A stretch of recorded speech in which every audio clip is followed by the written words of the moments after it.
ನಮಸ್ಕಾರ. ಹೊಸ ಪಯಣ ಮಂಡ್ಯ ಕಡೆಗೆ ನನ್ನ ಪ್ರಯಾಣ. ಮನೆಯಲ್ಲಿದ್ದೀನಿ. ಇಲ್ಲಿಂದ ಈಗ ಮಂಡ್ಯ ಕಡೆಗೆ ಹೊರಟಿದ್ದೀನಿ.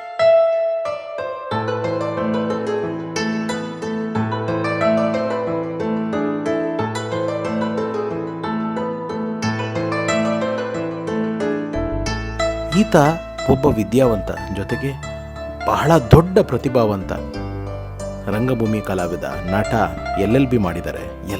ಅವೆಲ್ಲವೂ ಮುಂದಕ್ಕೆ ನಿಮಗೆ ಹಂತ ಹಂತವಾಗಿ ಗೊತ್ತಾಗುತ್ತೆ.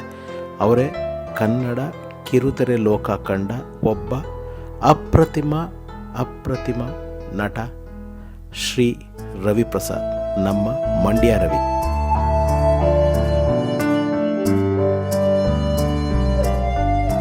ಇವರು ಅವರ ಅಭಿನಯದ ಮೂಲಕ ಸಾಕಷ್ಟು ಜನರ ಮನಸ್ಸನ್ನು ಗೆದ್ದಿದ್ದಾರೆ. ಅದರಲ್ಲೂ ನಮ್ಮ ಶ್ರೀ TN ಸೀತಾರಾಮ್ ಅವರ ಧಾರಾವಾಹಿಗಳಲ್ಲಿ ಇವರು ನಿರ್ವಹಿಸುತ್ತಿದ್ದ ಪಾತ್ರ ನಿಜಕ್ಕೂ ಜನರ ಮನಸ್ಸಿನಲ್ಲಿ ಸಖತ್ತಾಗಿ ಅಚ್ಚೊಡೆದಿದೆ.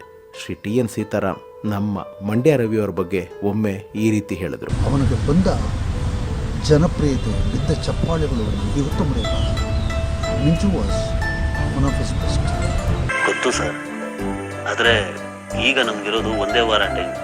ಅಷ್ಟರಲ್ಲಿ ಕಂಪ್ನಿ ಮಾರಿ ದುಡ್ಡು ತರೋದು ಅಸಾಧ್ಯ.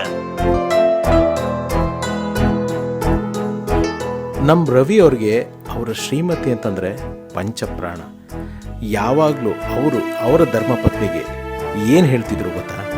ಬಡವನಾದರೆ ಏನು ಕೈ ತುತ್ತು ತಿನಿಸುವೆ, ಬಡವನಾದರೆ ಏನು ಕೈ ತುತ್ತು ತಿನಿಸುವೆ.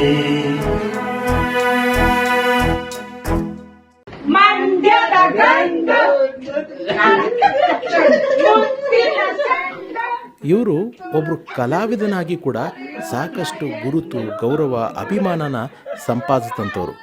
ಸೆಟ್ನಲ್ಲಿ ಇವ್ರ ಜೊತೆಗೆ ಇವ್ರ ಕೊಲೀಗ್ಸು ಎಷ್ಟು ಚೆನ್ನಾಗಿರ್ತಿದ್ರು ಅಂದರೆ,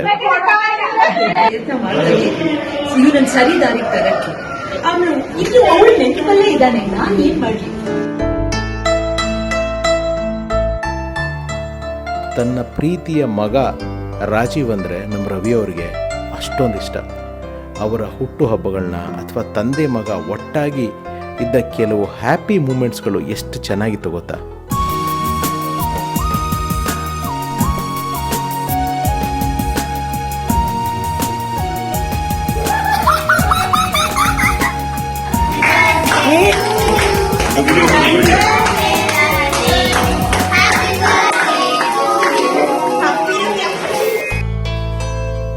ಸರ್ವಜ್ಞ ನುಡಿದಂತೆ ಒಂದು ಬೆಚ್ಚನೆಯ ಗೂಡು, ವೆಚ್ಚಕ್ಕಿಷ್ಟು ಹೊನ್ನು, ಇಚ್ಛೆ ಅರಿವ ಸತಿ, ನೆಚ್ಚಿದ ಕಲೆ ಒಲಿದಾಗ ಸ್ವರ್ಗಕ್ಕೆ ಕಿಚ್ಚು ಹಚ್ಚು ಅಂತ ಸರ್ವಜ್ಞ ಹೇಳಿದ್ದಾರೆ. ಸ್ವರ್ಗದಂತಿದ್ದ ಈ ಸಂಸಾರಕ್ಕೆ ರವಿ ಅವರ ಅನಾರೋಗ್ಯ ಕಾಡ್ಗಿಚ್ಚಿನಂತೆ ಅಂಟಿ ಹರಡಿತು. ದಿನದಿಂದ ದಿನಕ್ಕೆ ರವಿಯವರ ಆರೋಗ್ಯ ಕ್ಷೀಣಿಸ್ತಾ ಹೋಯಿತು.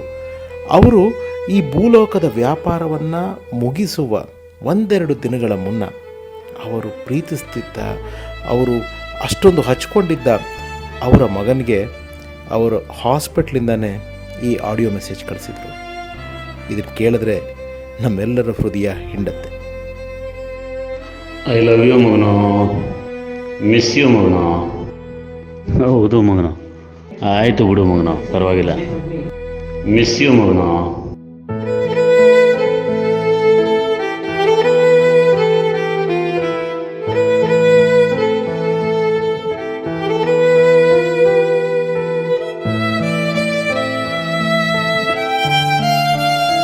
ಬರ ಸಿಡಿಲಿನಂತೆ ಬಡಿದ ರವಿ ಅವರ ಅಗಲಿಕೆಯ ಸುದ್ದಿ ಅವರ ಕುಟುಂಬವನ್ನು, ಅದರಲ್ಲೂ ಅವರ ಮಡದಿಯ ಹೃದಯನ, ಮನಸ್ಸನ್ನು, ಅವರ ಮುಂದಿನ ಜೀವನನ ತುಂಬ ನಡಗಿಸ್ಬಿಡ್ತು.